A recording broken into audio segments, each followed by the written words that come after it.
dhakhaatiir waxaa jirto fara badan oo ajnabi ah. dhakhaatiirtaasi waxay isugu jiraan kuwa sharci leh iyo kuwa aan sharci lahayn. kuwa sharciga leh waxay waliba ku sii xun yihiin sharcigooda uu ka dhacay intooda badan. laakiin waxaa jira 113 dhakhtar oo ajnabi ah oo ka howlgala Somaliland si uu dhantahay geesi la geesi.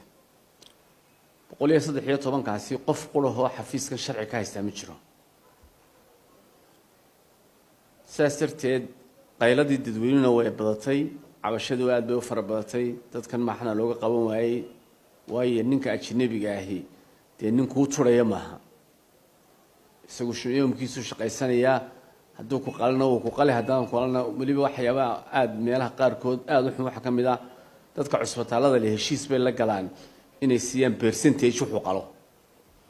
tan wuxuu sameeynaya qalin aan loo baahnayn si uu percentage ka uga helo masaariiftiisi mushaarkiisina uu safe garow ay hadii goor waxa sameynayaan inay qalinaan loo baahnay sameeyaan waana dhacday in badan bay dhacday kolka hada maanta anagu runtii waxa naga maqnaa oo aad iyo aad nooga dhibaha waxa soo ribooda oo haynay laakiin fulinta ayaa aad nooga adkeyd waayo hay'adaha fulinta deegaanka waa booliiska amba immigrationka dadka waxyaabo caynka soo qabta hatta kuwa maxkamadda geeyay baa la iska sii daayay marka nasiib wanaag maanta qayladii waxay gaadhay madaxweynaha bay gaadhay qayladii shacabka madaxweynaha bay gaadhay madaxweynihiina uu ka soo jawaabay madaxweynihii iyo wasiirkii oo amarka la siiyay waxa go'aan lagu gaadhay in dhakhaatiirta 113 ajnabiga ah ee aan mid qori sharci NHBC ka haysan amba sameynayasha caafimaadka in dalka laga saaro hada marka kuwa dalka laga saaro qaylada yeedhi doonto cusbitaalo badan baa xilmi doona oo ka shaqeynayeen waxa waliba sharcigu yahay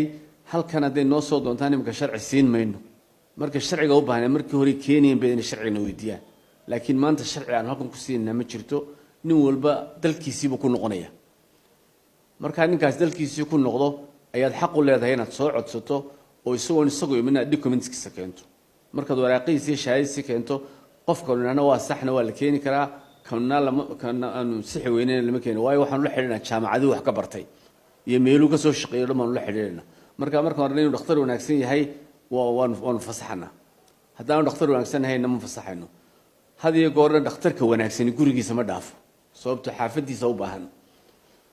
laakiin waxa weeye dhakhtar soo shaqo tago doonay inaga waa aragnimay nagu qaatay marka jaamacadda ka soo baxaan oo dadkeenuna ay qiimo yar ku soo ijaartaan ayaa ka weyn naga siiyay marka waxaan leeyahay taas waa qodobkaas oo dhakhtar aan sharciyeysanayno dambe ajnabi Soomaaliland ka shaqeynaya hadii Ilaahay yiraahdo